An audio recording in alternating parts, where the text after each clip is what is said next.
Hey guys, welcome to another episode of the Vinyl Den, your channel for record collecting by record collectors. I'm Nick. Today, I'm talking about what makes punk music special.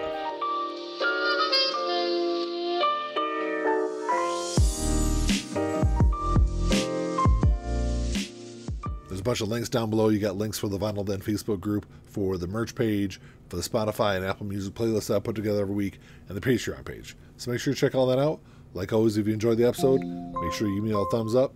Hit that subscribe button down below.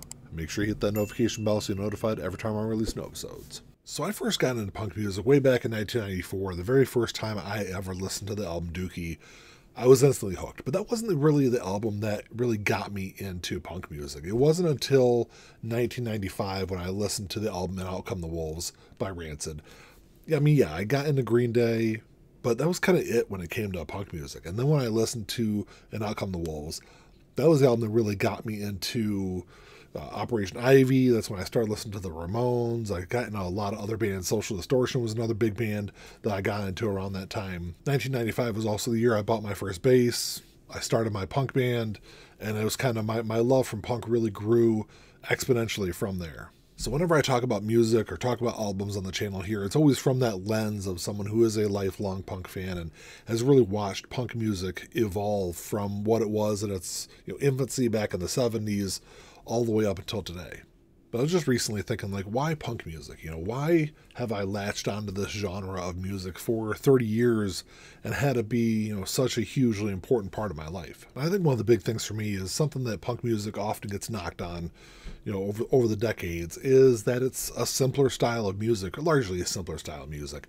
And it's something that a 15-year-old kid can be inspired to pick up a guitar and start playing, because it's something that's not overly complex. It's not, you don't need to be a guitar virtuoso. You don't need to be Eddie Van Halen to play punk music.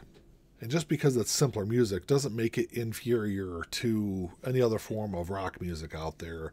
People love this genre. I love this genre, and it's still being played today. Even if it is, just three chords, on a guitar, bass, and drums, Green Day is a perfect example of a band that can have a simpler form of music and still make really great music. I think another reason that a lot of people have latched on punk music is, it's a genre that really hasn't relied on major labels. It doesn't need big money. It's a really kind of a DIY genre of music. There's a lot of bands out there in punk that, for a very long time relied on self-release material. They made their own albums. They produced everything themselves. They promoted themselves and really kind of built a fan base from the ground up and didn't have to rely on the big money from big labels to do it. I think that really kind of lends itself to being kind of a blue-collar genre of music also. It is the everyday working man's music. It is for the people just to have a good time. It's high energy. It's a lot of fun, especially if you go to punk shows. If you've never been to a punk concert, they are high energy. They're some of the best concerts I've ever been to. Some of them have been absolutely legendary.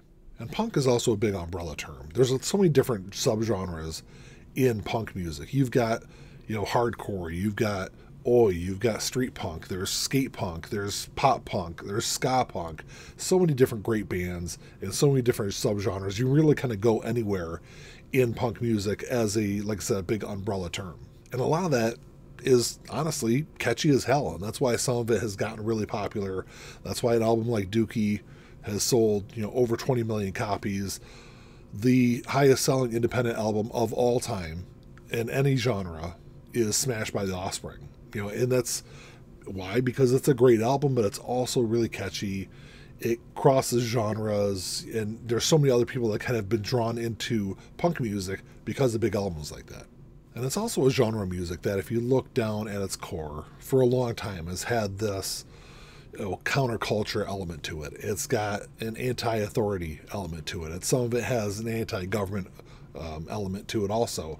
So, and some of that, it's kind of debatable whether some of it's really authentic or not. Some of it is, some of it isn't. And I guess that's open for debate. I think that's something that really kind of draws people into it because it's not really like any other genre of music.